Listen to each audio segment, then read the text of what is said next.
नमस्कार दोस्तों। आज हमारे देश में और कह लो हमारा देश नशे की गिरफ्त में है। देश का हर राज्य, हर शहर और कह लो देश के हर गली में नशे का जहर फैल चुका है। हर घर में कोई ना कोई इस आग में झुलस ही रहा है। किसी ने अपने बेटे को खो दिया है, किसी ने अपने बाप को खो दिया है और किसी की माँ, किसी की बहन अपनी आंखों की नींद तक खो चुकी है। नशे ने लोगों की सेहत ही नहीं छीनी है, बल्कि उनसे उनके रिश्ते, उनके ऊपर लोगों का भरोसा और समाज की नींव को हिलाकर रख दिया है। अब सवाल यह उठता है कि नशा रुकता क्यों नहीं है। हर दिन सोशल मीडिया पर वीडियो आते हैं, कहीं पे चिट्टा पकड़ा जाता है, कहीं पे अफीम पकड़ा जाता है, कहीं पे कोकीन पकड़ी जाती है, पुलिस पकड़ती है और जिनसे पकड़ती है उनको जमानत भी बड़ी जल्दी मिल जाती है। ये हम लोग न्यूज़ में देखते हैं और वही लोग कुछ हफ्तों बाद फिर उसी काम में लग जाते हैं। तो सवाल यह उठता है, जब सब जानते हैं कि नशा कहाँ बिक रहा है, कौन बेच रहा है, तो फिर रोक क्यों नहीं लगाई जा रही है। सरकार कहती है कि हम कोशिश कर रहे हैं, सूचना दीजिए, आपकी पहचान गुप्त रखी जाएगी। अखबारों में इश्तिहार दिए जाते हैं, पर विज्ञापन चलते हैं, लेकिन हकीकत कहीं परे है। नशा बेचने वालों को पहले ही पता चल जाता है कि सूचना किसने दी है और फिर वही बेचारा डर में जीता है। कभी चुप करा दिया जाता है तो कभी बदनाम कर दिया जाता है। क्या बिना सिस्टम कि मिली भगत के इतना बड़ा धंधा चल सकता है? आप खुद सोचिए। पहले लोग शराब को नशे के लिए जिम्मेदार ठहराते थे, लेकिन अब तो शराब से लेकर ड्रग्स तक नशे का जाल फैल चुका है। अगर सच में सरकार नशा खत्म करना चाहती है तो आप बताइए। मैं कहीं और की बात नहीं करूंगा, मैं जीरकपुर की बात करता हूं और जीरकपुर से लेके पिंड पवात के बीच में भी अगर आप देखेंगे 1 किलोमीटर के दायरे में हर 100 से लेके 200 मीटर के दायरे में एक ठेका खोल दिया गया है। तो आप बताइए, क्या यहाँ पे लोग नहीं रहते? गली मोहल्ले नहीं है, सोसाइटियां नहीं है, कॉलोनियां नहीं है? सरकार ने हर मोहल्ले तक, हर घर के पास में एक नया ठेका खुलवा दिया है।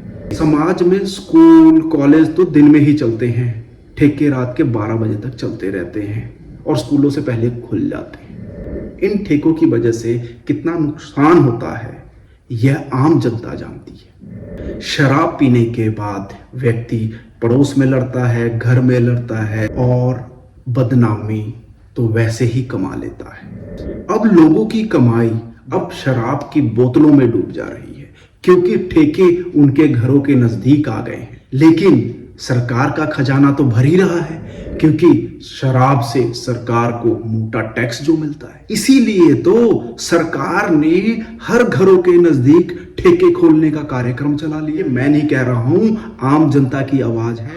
आम जनता और कह लीजिए हर किसी की आवाज सोशल मीडिया पे मेरी तरह सब लोगों तक नहीं पहुंच सकती है। ये सब बातें मैंने लोगों के मुंह से सुनी, तब मैं ये वीडियो बना रहा हूं। और शराब के ठेके इतने सरकार पता क्यों खोल रही है?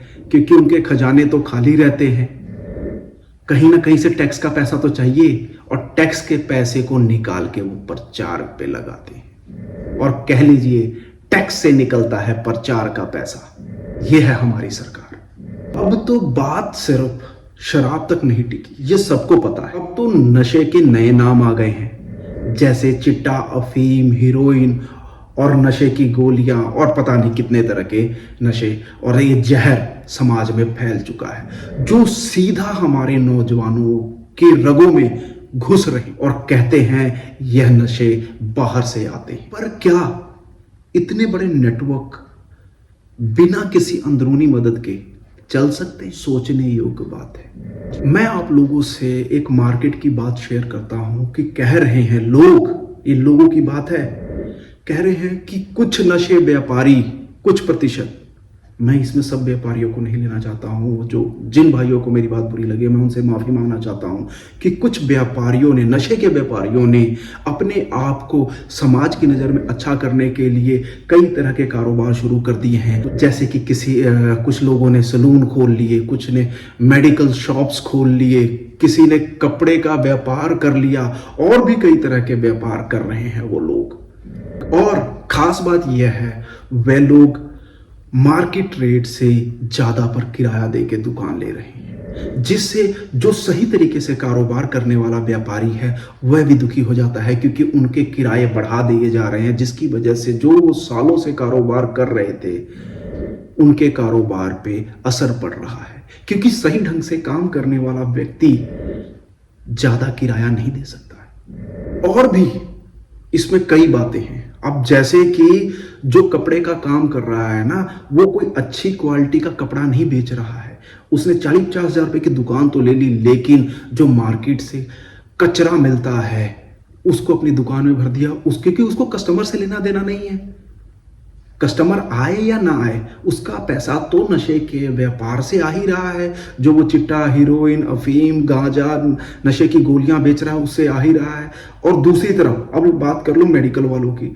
मेडिकल की दुकानें लोग तो खोलते ही थे, जिनके पास लाइसेंस होता था, जो पढ़े लिखे होते थे वो तो खोलते ही थे, लेकिन कुछ ऐसे भी हैं, गिने चुने हैं, वो हमारे बीच में ही हैं, हमें उन लोगों को खोजने की जरूरत है, जो किसी से लाइसेंस किराए पे और कह लीजिए रेंट पे ले लेते हैं, क्योंकि जिसके पास लाइसेंस होता है, कई बार उस व्यक्ति के पास पैसे नहीं होते हैं कि वह अपनी मेडिकल की शॉप चला ले, तो वह किराए पे लाइसेंस दे देता है। और जो व्यक्ति किराए पे लेता है, अब उसने पैसे तो पूरे करने ही हैं, क्योंकि एक तो उसको नॉलेज नहीं होती है और वो एरिया ऐसा चूज कर लेता है जहां पे कई बार हॉस्पिटल्स भी नहीं होते हैं, और लेकिन नियर बाय में आबादी बहुत होती है, वह छुप के अपने काले कारोबार को कर सकता है, तो वह ऐसी जगह पे मेडिकल की शॉप खोल लेता है जहां पे उस पर कोई शक न करे। और खास बात यह होती है कि अगर कोई अच्छे डॉक्टर ने कोई मेडिसिन लिखी हुई है, अगर आप उनके पास जाएंगे कोई मेडिसिन नहीं मिलेगी उनके पास, क्योंकि वह लोग वहां पे नशा बेच रहे हैं।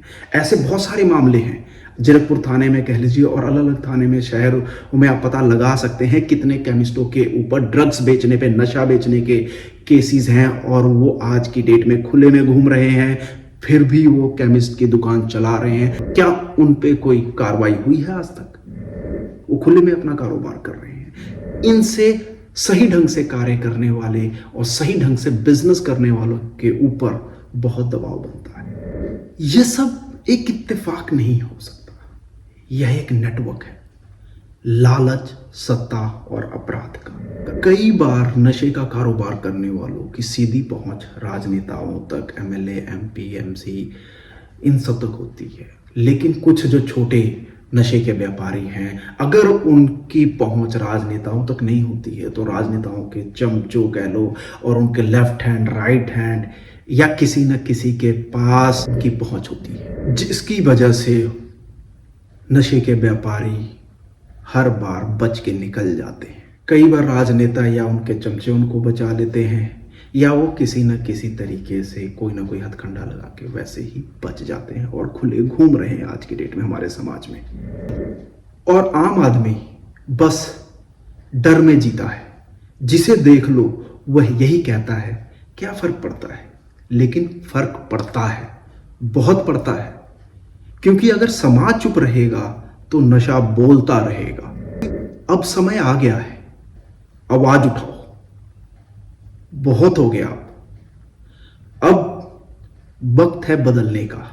सरकार से उम्मीद करना जरूरी है, पर खुद जागना उससे भी ज्यादा जरूरी है। अगर आपके आसपास कुछ गलत दिखे तो चुप मत रहिए, कानूनी तरीके से रिपोर्ट कीजिए, अपने बच्चों को समझाइए नशा कूल नहीं है, ये मौत की शुरुआत है।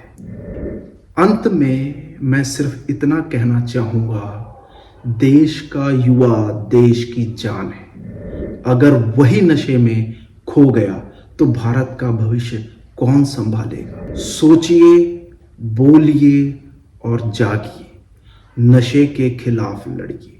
अपने लिए, अपने परिवार के लिए, अपने राज्य के लिए, अपने देश के लिए। जय हिंद, जय भीम, भारत माता की जय।